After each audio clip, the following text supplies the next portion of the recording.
everyone, my name is Christina Waterhouse and this is Erin Wright. Hi guys. And we are with Wright Waterhouse Homes here at Windermere Real Estate.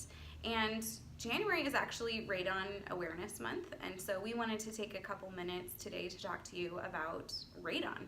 Erin, what's radon? Radon's actually a naturally occurring gas. It's odorless and colorless and tasteless, and it's emitted from the ground from radioactive material that decays. And it's something that is found everywhere. You'll find it in any house or any park or anywhere you go. So yeah, it's just a naturally occurring gas. All right, and why should we care about radon?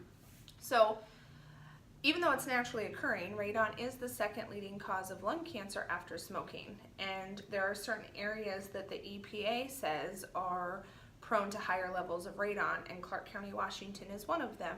Our average test, or the average test results of somebody testing their house for radon in Clark County is over 4 picocuries per liter of air, which the EPA wants you or recommends that you have less than 4 picocuries per liter of air in your house for safety reasons and to make sure that your house has safe air quality. Yeah. So if you've purchased a house with us, I'm sure you've heard us recommend getting a radon test during the inspection process. It's an add-on test that the inspector can do for you. What happens is the radon gas can get trapped in a house, and it can be dangerous, like Erin said. If you didn't take our advice and get the radon test during your inspection period, or if you haven't purchased a house with us and you haven't heard us tell you you should have the radon levels of the levels of radon gas in your house tested. Yeah, you can actually buy a test kit. You can go to any local hardware store and pick up a test. We actually just ordered one on Amazon, and we were going to put the link in the comments just in case you needed to do it. It's like $15. Basically what the radon test is, the at-home ones that are easy to do, you just get a little packet and you put it in your house for a couple days, and then you mail it into a lab, and the lab will send you the results. The ones that our inspectors use are a little bit more high-tech. They're little boxes that look like, they kind of look like a computer router. They have a bunch of buttons and they plug in, and they're actually high-tech and can measure by the hour what the levels are, radon levels in your house. And the difference between the ones that the inspectors have versus the ones that you mail in. So the ones that the inspectors have are actually reading the radon right there. So the results don't have to be sent to a lab.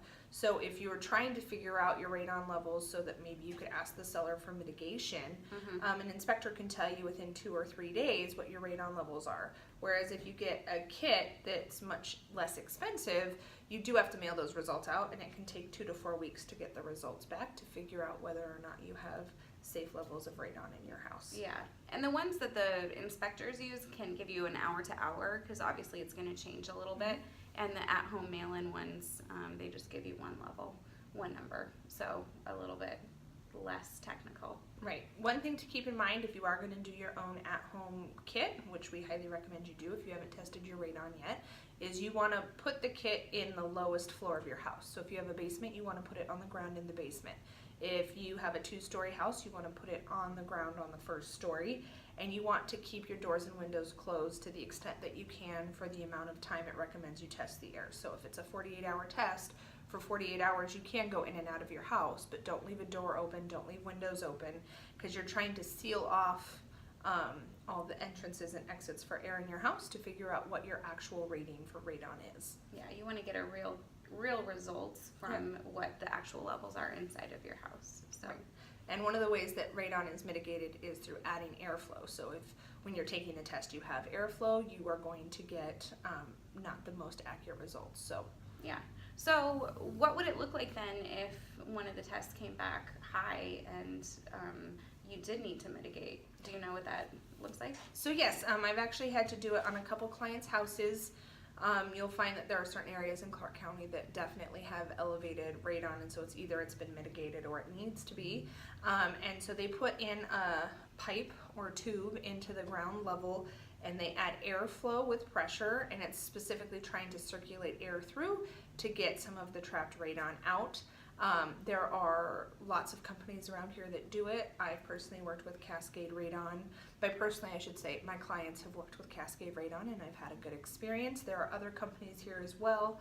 Definitely talk to them. Depending on your levels of radon, they might have to do, so for the one house that had really high radon, they had to do a test site. And so they put it in, but they didn't make it permanent, and they tested it over the weekend to see if the numbers went down enough, and it did. So then they made it a permanent fixture in the house. So Great. And how much, around how much did that cost to mitigate? So it depends on the specific house and the instances, but a national average for radon mitigation cost is $1,500. I believe that one was $1,800 for that house. So it can be, you know, relatively low to higher, but it shouldn't be more than a couple $1,000s. Yeah. And frankly, to have safe air to breathe, I think that it's totally worth it. And one of the benefits of having an inspection done and getting the radon with the inspection is you can ask the seller to mitigate it, which is what we did on that house. Yeah. One thing to keep in mind when you have an inspector test the radon, instead of being a $10 or $13 kit, it's $150. Part of the reason why it's so much more money than sending it into a lab is because their equipment is so expensive, because they are not sending in the results to get read by a lab. The lab essentially is in the box or in the equipment that they have. So it's a much more expensive piece of equipment, so to recoup some of that cost, the tests for inspection companies are about $150. Yeah. But overall, we would definitely recommend you take the time to get the testing done. Like Erin and I did, we just went on Amazon and purchased the $15 kit, and it'll be interesting to see what the test results come back in. Hopefully we don't have to go through the mitigation process, but maybe we'll have a follow-up video and let you know what it ends up saying. yeah, that's a good idea.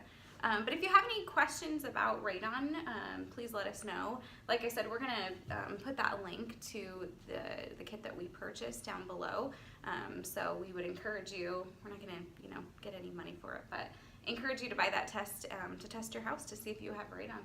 Or you can just go to your local, like she said, hardware store, Home Depot, and check. And for more information on radon, you can also go to the EPA's website, epa.gov/radon, and they'll give you information on radon there as well. Yeah, or if you want to pay for the more expensive tests that our inspectors have, I'm sure they'd be happy to do it. Like Erin said, it's about $150 for them to come and do the test, and it takes just about 48 hours. Yep. So, all right. Well, thanks for sticking with us through this video. We hope that you learned something. And as always, please make sure to call us or text us or send us a message if you have any questions about radon or any other questions about your house. Yeah, we Have a look good forward to day. talking to you guys soon. Bye. Bye.